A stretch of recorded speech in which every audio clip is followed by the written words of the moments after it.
Good morning and welcome to OETC and Microsoft's M365 webinar series. I'm Stephen Yamada, OETC's Director of Member Operations. Today's session will cover Learning Management Systems and M365 using the Learning Tools integration, and will be presented by Michael Linehan, Principal Education Solutions Architect at Microsoft. This session is being recorded and will be sent out later this week. There will be time for Q&A at the end, but feel free to add questions to the chat throughout the webinar. I'll also take a quick moment to highlight OETC's renewals team, some of whom are on today's webinar. If you have any licensing questions, you can reach out to help@oetc.org, and someone from the team will be happy to assist you. With that, I'll hand it over to you, Micah. Awesome, thank you for that. So let me share my screen out here. We can get started.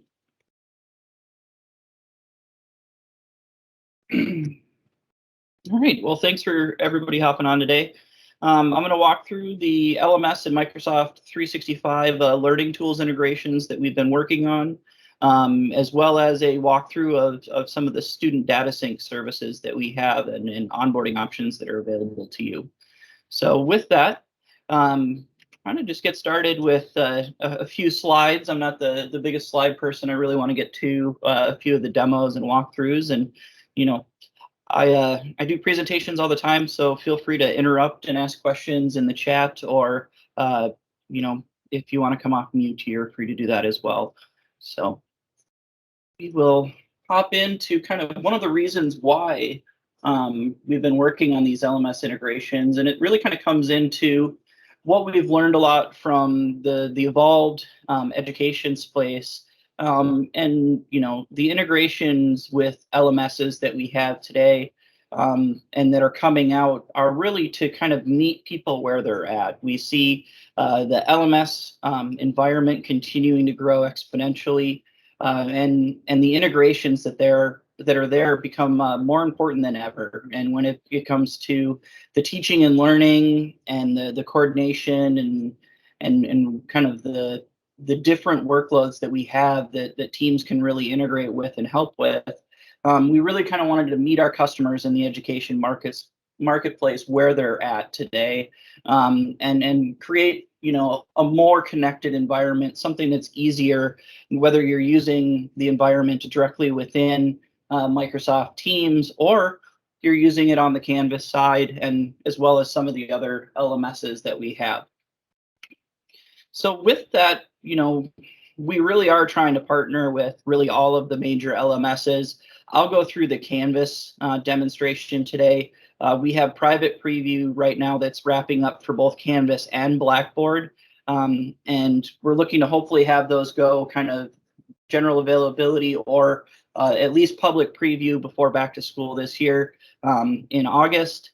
And we're looking at a few of the other learning management systems as well. So we don't have any timelines for Moodle, It's Learning, Brightspace, or Schoology, as well as a couple others at this time. We're working on agreements with them because we really do see this as a partnership with these LMS vendors. So we understand that the foundation for classroom environments and the education mechanisms that are there really live in those LMSs. And what we want to do is integrate our tools that are best in class for learning and video conferencing and collaboration into those products themselves.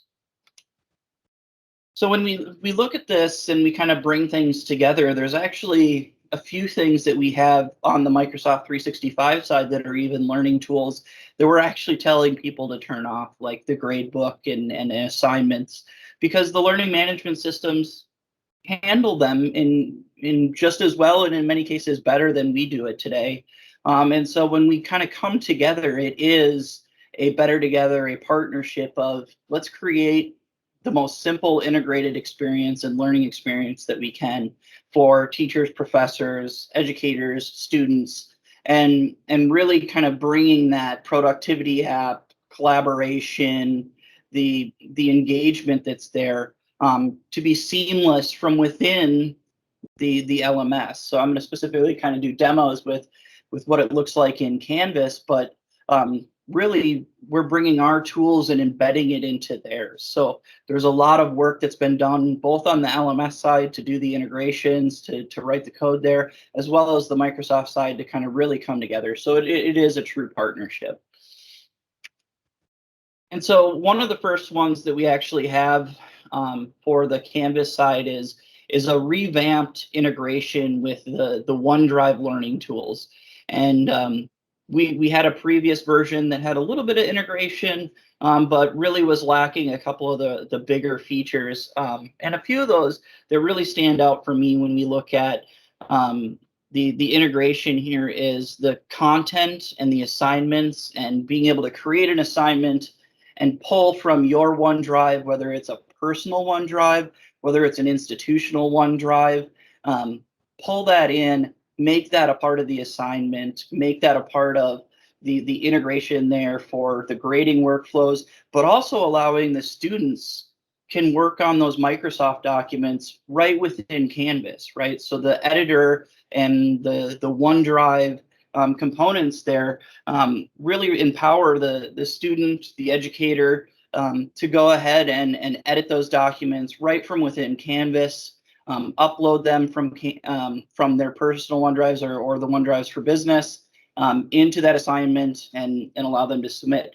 And that kind of goes to the, hey, we want you to be using Canvas's assignments and grading workflows because we've embedded those features into that. So really powerful kind of a revamp of the OneDrive LTI app, and seeing a lot more of that organic working in nature from within the Canvas environment under that courses and assignments section. So the second one that we have here is actually the Teams Meetings LTI app, and this is an improved experience where you can go in and view your meetings. You can actually view details of previous classes that you may, if you missed a lecture or what have you, and it was recorded, you can go in and review that recording. You can look at the chat from a teacher or an educator standpoint. You can view attendance reports,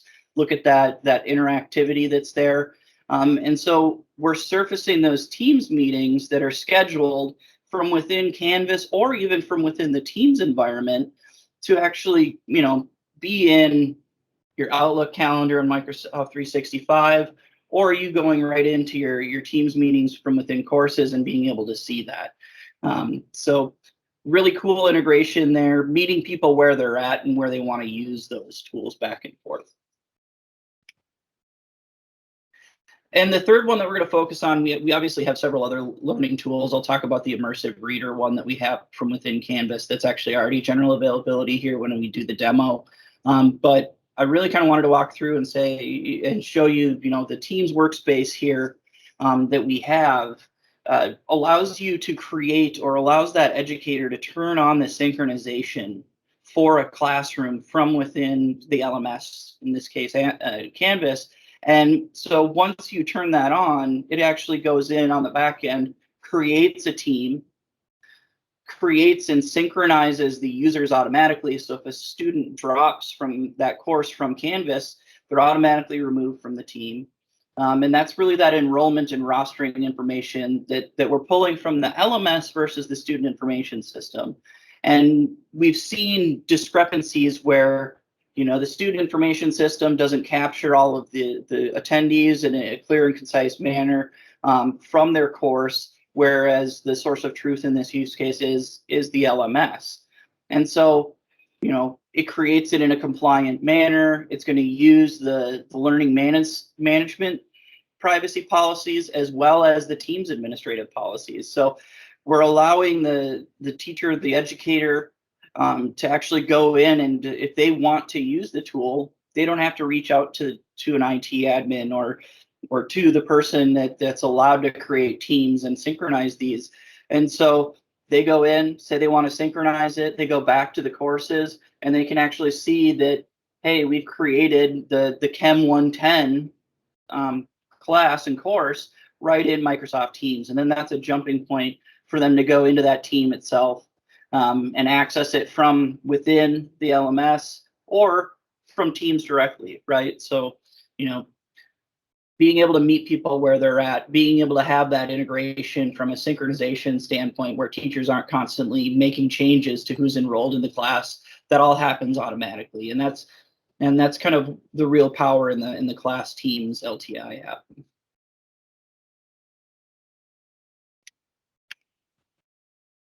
And so we have some integrations and some sign up components here, as well as the SDS click through links and the sign up components here. And that's about all I put in my PowerPoint, because I really kind of wanted to get into the demo. And so with that, we'll get started here, going right into the immersive reader LTI and showing you what this looks like.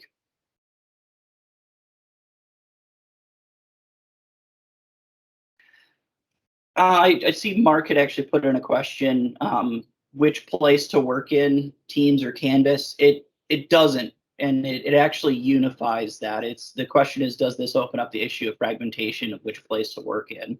And so it's a more of a unification than a fragmentation, because we've stopped. When you're doing these integrations, you turn off things like the gradebook on Microsoft 365 and assignments on Microsoft 365, because those are actually going to leverage the OneDrive integration on the back end. And you're really giving people two places to kind of do the same thing, if that makes sense. So if they have an assignment that's done, or they're collaborating and working on a document within a team, they can do it in there, or they can do it on the Canvas side. So the same as like the meetings, right? Instead of scheduling a meeting using another meeting system or video conference system, and then having Teams on the other side and saying, hey, I scheduled this here, it's telling, basically the back end all points to Teams and schedules that meeting. And then the Teams synchronization, right? It keeps that rostering information up to date. It keeps that environment all kind of focused within one collaboration platform, versus splitting it up. And so, we have our immersive reader. This is actually already general availability. You can go in and add this in. And kind of as we click through here, we select the chemistry course. And we go to the pages on here. Go in and access the immersive reader. And what it's going to do is use that great learning tool integration and really integrate with what's been uploaded, the content that's in here. So people that have a hard time reading, people that have dyslexia, dysmorphia, are able to actually go in and focus what they see on the page. Really simple kind of demo and walkthrough. This is actually the Teams Meeting LTI app. So we're going to go ahead and do the learning tools integration, and we're going to synchronize the class team here.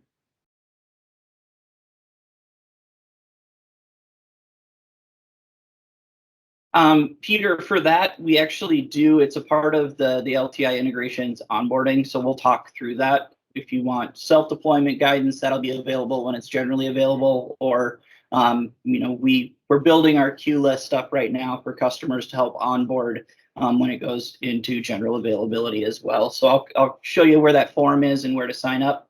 If you sign up on there, that kind of gets you into the list for when it actually does go GA. You're going to get a notification if you want onboarding assistance. That puts you into the queue for the onboarding assistance for the onboarding PMs that I'm running, and the team that I'm running for that. So we're going to go in and then click on kind of the integrations tab here. And this is actually the teacher going in and doing this integration, right? So they're looking at, hey, we've got Teams meetings. We've got all of the stuff here for this course.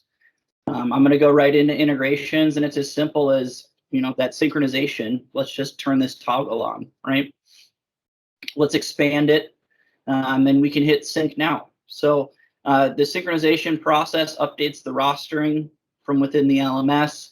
It's within a 24-hour period of an SLA. It runs really quickly. from what we've seen, but the SLA on that, we just kind of have to call out that it can take up to 24 hours for membership and the creation and everything to process. And once it's synced, you get feedback, right? So now we can navigate over to the Microsoft Teams side, select the engineering class, and voila, we're loaded right into that team. It's been created with, the synchronization engine that's there, and then they can hop back and forth, right, from the.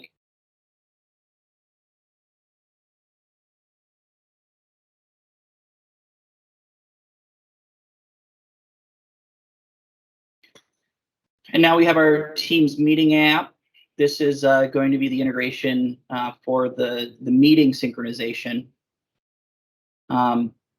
Today, the way that it's set up, the question is, do you have to turn this sync on course by course, or can you do it system wide? The decision was made to make it in a course by course scenario, so that if a teacher wants to use it, they can. Where you set up the integration, and then it's kind of a self-serve for the educator to turn on. We've looked at doing it as a whole organization or a whole system wide, and within the version 1, we're just not going to do that. It may be something that we see in the future, though. So as we click through this, we're going to go ahead and go in and click into our settings, click onto our integrations again. Do this exact same one. We're going to do sync. Now we're going to go into the Teams meetings. So you can do this without actually synchronizing the team. They can run independently. It just does work better when you've already linked the team and created a team through this synchronization system. So we can go in and we can create a new meeting here. We can add, obviously, fill out all the the fields. We can do the entire class, so that'll actually pull the rostering information in, add all of those users in. We can actually add and change the time, set the location to be, hey, we're going to do it within the conservatory building. Go ahead and say that this is a new meeting.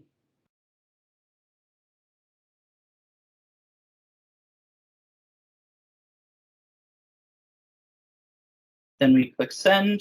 And so this actually does the import of all the students that are actually a part of that course, sends them an invitation. They'll see it on their calendar. They'll see it within their team's calendar, as well as them being able to go in and look at their calendar from within Canvas and see the meetings that are associated and assigned to them.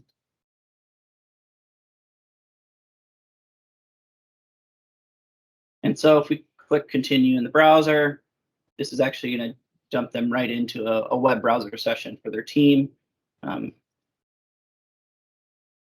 of showing some features here for blurring the background, setting up all of those configuration components. But that's the Teams meeting sync experience. So they can launch it right from, obviously, browser, mobile, desktop if they're using the desktop, and that's kind of their configuration choice. But creating and scheduling meetings from within Canvas, or you can actually, you could create reoccurring meetings as well, and you could do that on the team side, as well as obviously within the Canvas side.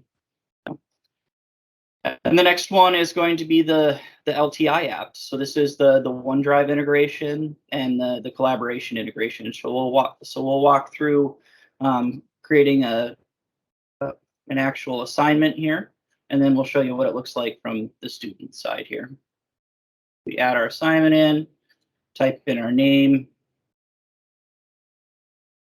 and then click on this. We can actually see that the OneDrive is an option here. So I can click on logic assignment. What it actually does is it will upload and copy the assignment into here. So if you have a teacher that has all of their curriculum and they like to use it, obviously, engineering 101, it's going to be the same assignment every course, and it repeats. It uploads it into here so that students can do it, can work on it, can actually fill out and do the assignment without modifying or messing with the original template, so to speak, that you're working on. So set the point value for how many points. Submission type, obviously, we want them to be able to go online and do a file upload. And then we can assign it and select due dates. And so this is why the integration, it's important to stop doing the assignments on Microsoft 365 when we do the Canvas integration, because this is that new workflow on how to do an assignment by leveraging the Microsoft 365 LTI and that OneDrive integration. So now we're looking at the student view, and they can see the assignment in here. They can go ahead and click into here and start the assignment. They obviously have the ability to look at this, to go ahead and scroll and modify, and then they can go ahead right into their OneDrive and actually select the assignment and click submit.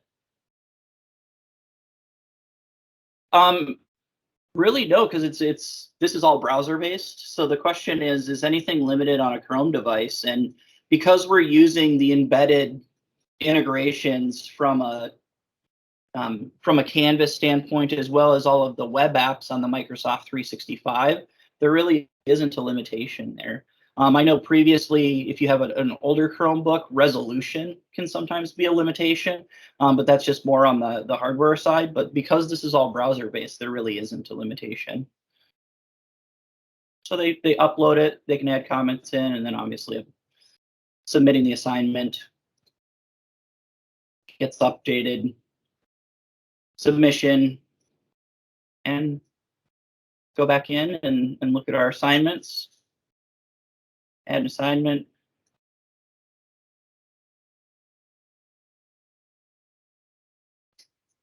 Go in, change our submission type, we can select external tool. So this is actually going to allow you to do the class assignments. Well, and this is how you make it so that each student receives their own copy, right? So going from that template methodology.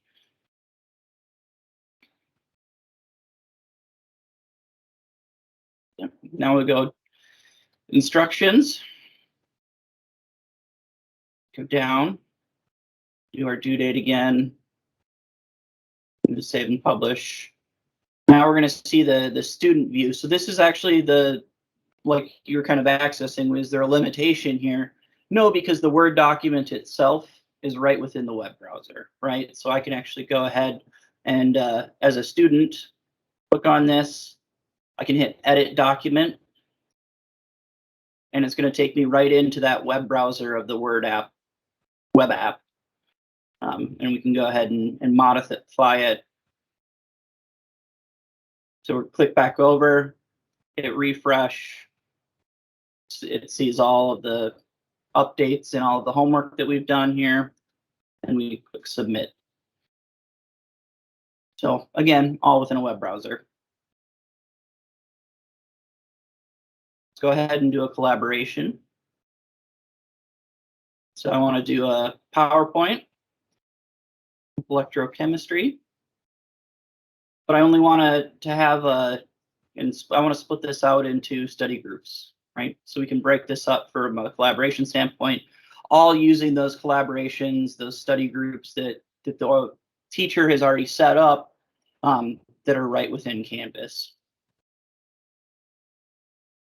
So, and then this will create a new copy of that PowerPoint for each of the study groups that they have. So they can go into their collaborations, select their chemistry, again, web browser, popping it out where they can do live collaboration in that study group on the same document, then switch over back to the chemistry side and hit save. Moving pretty quickly through this. Before I switch over to the student data sync side, is there any questions? I'll put this actually in the URL, and I'll send the PowerPoint over to you, Stephen, to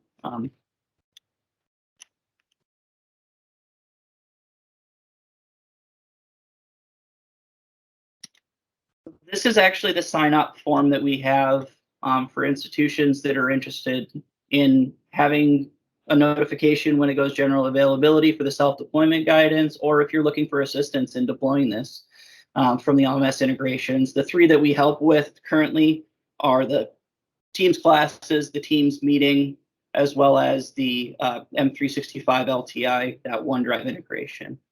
So, fill out your name. You have to consent to being communicated with. If you hit no, you'll never see an email from us. There's been a lot of people that have actually clicked no, which is interesting. Canvas and Blackboard are the two that are looking to go general availability in the near term. And so we should hopefully have those GAing in August here, fingers crossed. And then Moodle, It's Learning, Brightspace, Schoology, and other. We don't have any timelines on them, but we put them in here so that we can gather kind of customer evidence, if you will, to prioritize the next learning tool that we go through. And then it's got some other questions based on, hey, what's your Microsoft 365 tenant? Do you, how are you synchronizing users today? Are you using student data sync? How do you sign in? Some of those generic questions that really help us understand how you're configured today to best onboard you or best assist with that onboarding. And this is the integrations and the LTI integrations that we have. I'd just point this out because it actually came up on a different call that I was presenting this on. These integrations are a part of the A1 suite. So whether you're wanting A1, A3, A5, you can take advantage of these learning tools in the learning tool integrations.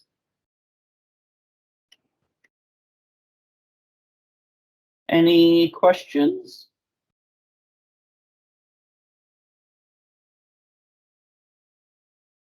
All right. Well, with that, I'm going to switch over. I know that Renan and a few other people had actually wanted me to cover the student data sync portion as well. So I'm going to go through that. We have a click through an interactive guide to kind of show you through, how to set it up, a few of the configuration options. But I did kind of want to walk through the overview first. So there are a few different ways to deploy this. We'll walk through that in the click through deck. You can use CSV files. So if you're doing exports from your student information system, you want to export those files, look at the format, make sure that the verbiage that's used on those comma separated values are actually matching up to a template that we have. And then we always recommend using, the supported configurations that are here. We have a couple of versions of the import for CSVs, and this is kind of the compatibility matrix as we're looking at it. But there's quite a few of them pretty common using the one roster. The other method that we actually have versus CSV is the API, and that's a direct connection from the student information system into the back end of Microsoft 365. And we can actually use this for a few different scenarios. We can use it to take the rostering information and add that to existing users. We can actually even use the SDS to create users. And we create teams from that based on the rostering information. We can create the individual components that are kind of there for, like, do we want a security group for all the teachers? Do we want a security group based on each school? So that we can send email communications to them, we can create teams with them.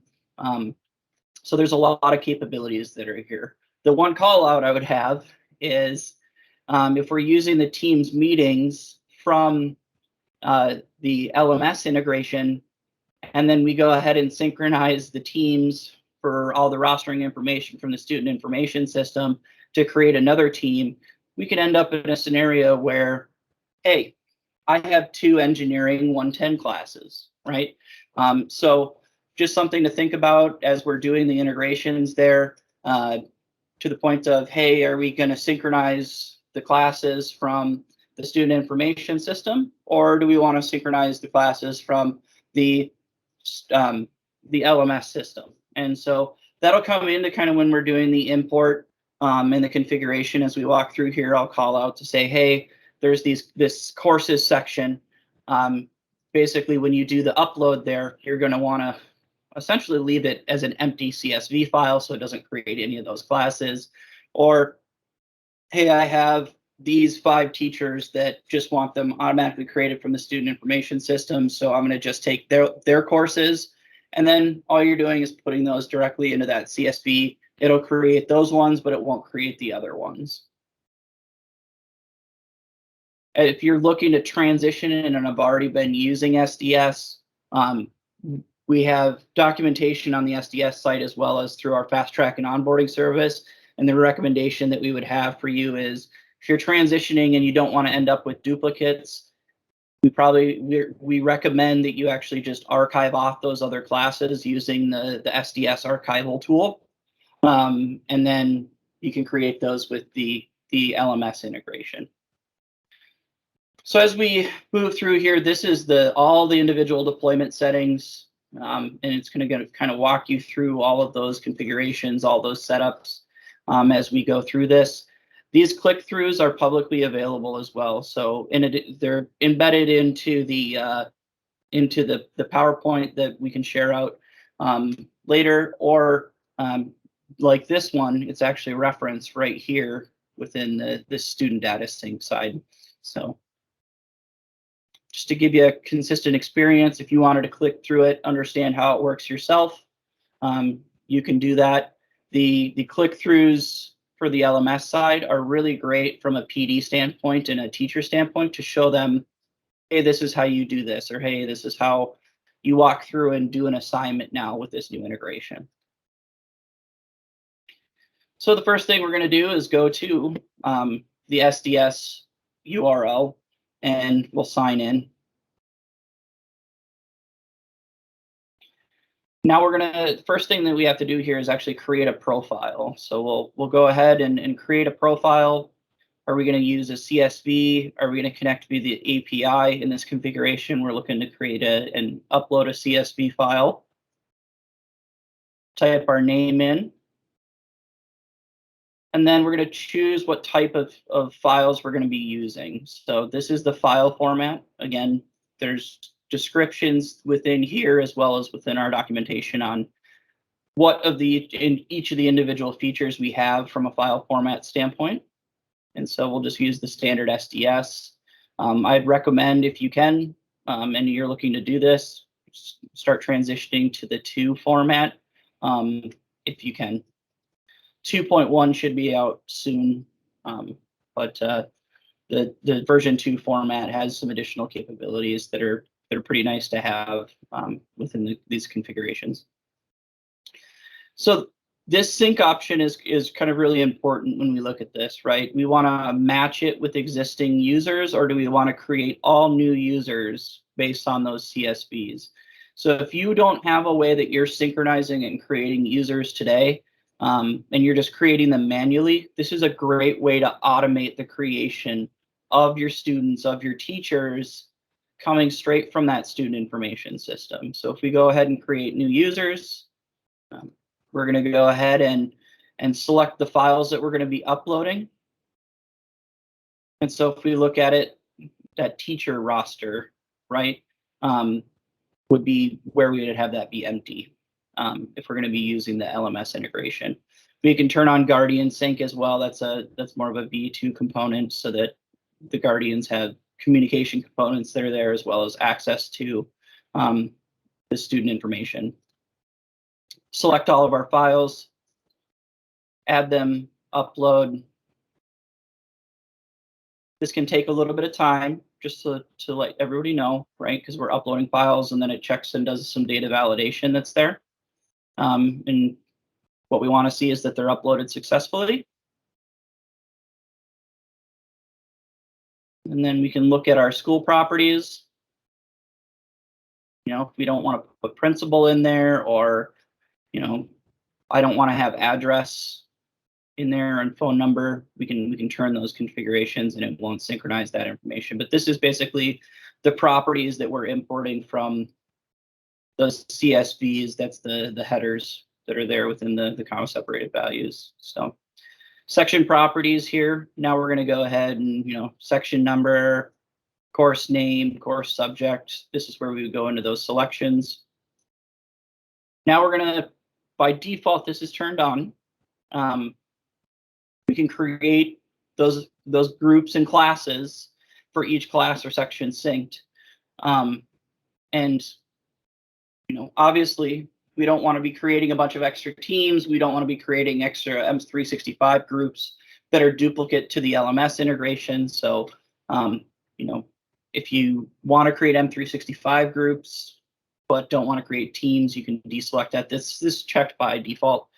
Typically, you want to create a class team when you do create the M365 group. It's just kind of easier. But again, like I said, the LMS side, if we're doing that LMS integration, we want to make sure that we're not creating duplicate groups. So we can go in and like an underscore or special characters can sometimes be within usernames, course names, and descriptions. We can go ahead and actually do an auto replace there. It's also always pretty good to go in and validate those CSVs before you do the upload. But we have the ability to go in and do kind of a find replace, if you will, within the tool here. We can go ahead and allow the teachers to overwrite the names and replace section names if they want to. That's typically left on. Like I said, this is already kind of grayed out. That's a default setting. One of the nice things that we have here is actually delaying student access. So if you have students that are moving from 6th grade to 7th grade, or into high school, 11th grade to 12th grade, do we want to delay them to see these until until class actually starts, right? So if we turn this on, we can delay the option and set a future date with just a little date control, just like when we should stop syncing this profile. So if we want to go ahead and stop the synchronization, we can actually do that at a future date and time, right? Maybe after registrations close. The day after registrations close, I don't want to be synchronizing this anymore because it's just administrative overhead and it's not going to change after that date, right? So since we're creating new teachers and new students, we get options for how we want to configure them. The first one is, what domain do we want to use? Pretty common for the teachers to have a domain, and then the students probably have a subdomain that has student or STU in it. We see that quite a lot in education, just so there's a distinction between a teacher account and a student account. From an email standpoint, as well as just a easier way to filter or do licensing and what have you. So we select the properties, what we want to see. Do I want to put titles in there? Do we want to synchronize the password? Yes, no. Sys IDs that are in there. And then cool thing is, if we're doing the creation through here as well, we can also assign a license for the teacher or for the student. Same configuration style here from a student property. Do we want to leave birth dates out? Do we want to, put in the status of whether they're active or inactive in there? Those are kind of the controls that you need. The grayed out ones from within this, based on the creation, you don't really have a configuration option for that. So then you get a review page, right? So this is going to go through all of our synchronizations. We're not assigning licenses at this time to students or teachers. And then we create that sync profile. And once we've created that sync profile, we get the synchronization is complete. And now we can actually add and upload more files and add more information. So if we blocked it out as we're doing one school district at a time, and we build that profile out, or maybe I did all of my high schools within one sync profile, all my middle schools within another one, and all of my kindergarten pre-K classes as another one, we can add additional files to them or build out those additional synchronization profiles. And you can really only go up to 3 on that. So that's kind of why I said that in that grouping. From a setting standpoint, if you turn this off, basically it locks all of these configurations and features and stops synchronizing. components, but we do have student data protection components that are in here, which are pretty important to call out. This is, a couple of the big ones. If I click back here, you can see them. Marking students as minors and blocking students from using third-party applications from within Microsoft 365. If you mark them all as minors, certain applications from a third-party standpoint that require you to actually perform user consent or be of a legal age, not a minor, those applications will identify them as minors and not allow them to consent or access that. So it's just an important call out. Security group synchronization. This will allow you to create security groups as well as creating that all students and all teachers group. So some pretty powerful little tools here to go ahead and say, hey, I want to actually go in and we want to do security group sync. We want to enable the security group sync. Great. And let's go ahead and turn on that all teachers group and our all students group. So, and then that will create 2 additional groups, and we've synchronized them. So, and that's really what all it is. So this is the synchronization where we're creating new users. When we move into the other configurations here, we'll step into the API connectivity and as well as using an existing identity or existing users and mapping them and associating them to that. So those are kind of the next 2 configurations. Again, we're signing in. We're going to create a profile here. This time, we're going to use the same format. And we're selecting existing users, right? So this is that next configuration where we are going to be mapping our teachers and our students that are already in Office 365 and Azure AD to the student information system. Again, this is a CSV upload. So we kind of walk through that same process on uploading the CSVs. Same properties check, going ahead and adding in what we're deciding to synchronize and map to, and that rostering information that we're pulling over. Again, scheduling the sync profile to stop. Now, as you see, we don't have creation options, we have mapping options. So as we look at the users that are created, user principal name is what they typically use to log into Office 365. But if we're looking at that primary key or that source directory, is that what's being used for that prefix? Is that actually the sysid? Is that the student username? And so if it's just the username that they're logging into from the student information system, we can map those pretty easily. And there's a lot of mapping configurations that we have here, but that's what's really tying you to from the student information system to the actual Azure Active Directory and associating that teacher, right? And then, hey, look at the suffixes that we have. I don't need to append a suffix or worry about any of that on this.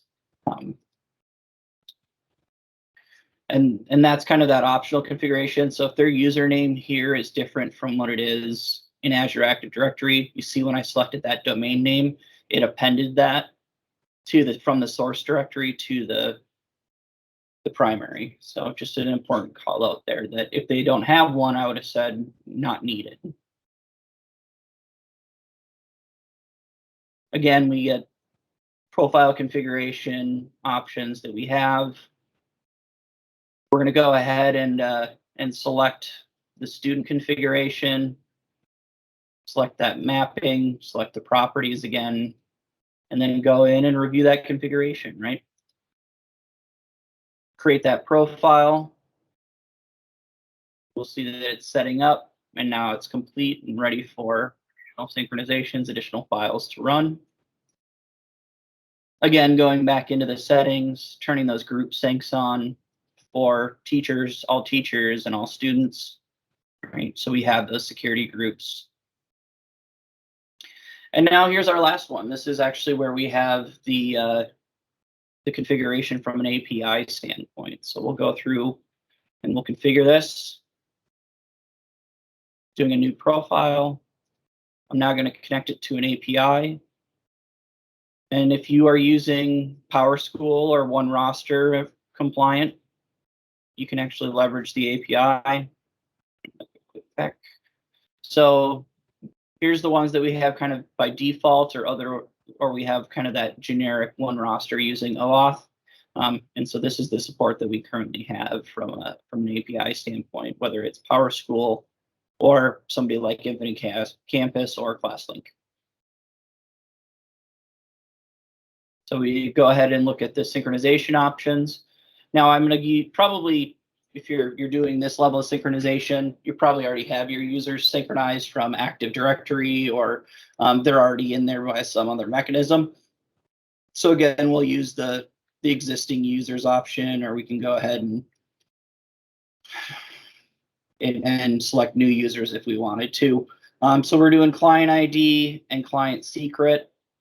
This is actually where you're taking that other connection, and the client secret, obviously, from an API is how we're securely transferring that over. And we test the connection. Hey, it looks great. Now we're going to go ahead and select our schools that we want to sync, select our properties and our section. Go ahead and select our stop syncing. Now we're going to do that same thing from a user mapping. We're going in and mapping that there.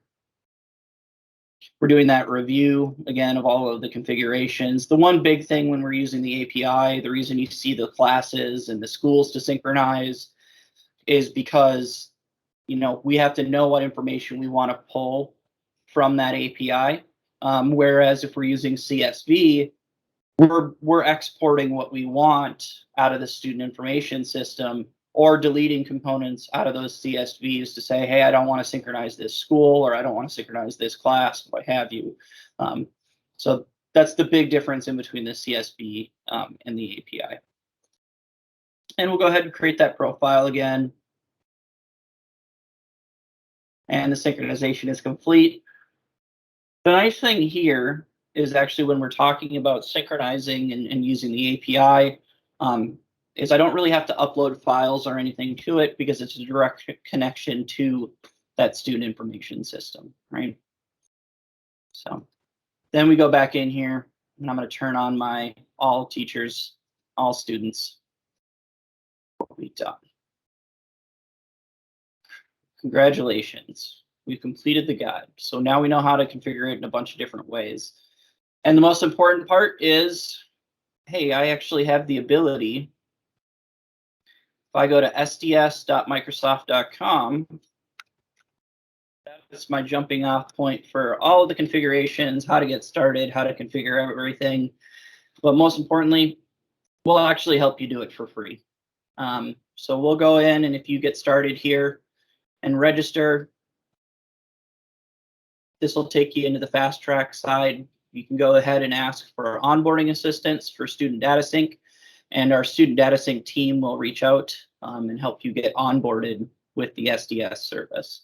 So just like the LMS integrations, as it's not GA yet, we don't have it in fast track. Hopefully we'll have that soon. But today that's that form. We're going to go ahead and sign in to this form and request assistance for onboarding as well. With that, I talked very fast and went through a lot of this quicker than I thought I would. Are there any questions? Okay. Well, if you have any other questions, you can feel free to send them on over to us. We'll happily try to get back to you. With that, thank you for joining the webinar. There's a survey in the chat. We'd love your feedback. Just want to say thank you, everyone, for joining this training. This is a survey just to get some more insight for potential new trainings that you guys are looking for. And as always, if you have any other personalized requests or any questions, please reach out to me. My email is listed on this slide right here. I'll also post that in the chat. But thank you guys so much for joining today. Hope you guys got some insight on what was shared by Micah, and great session. So thank you. Great. Thank you, everybody.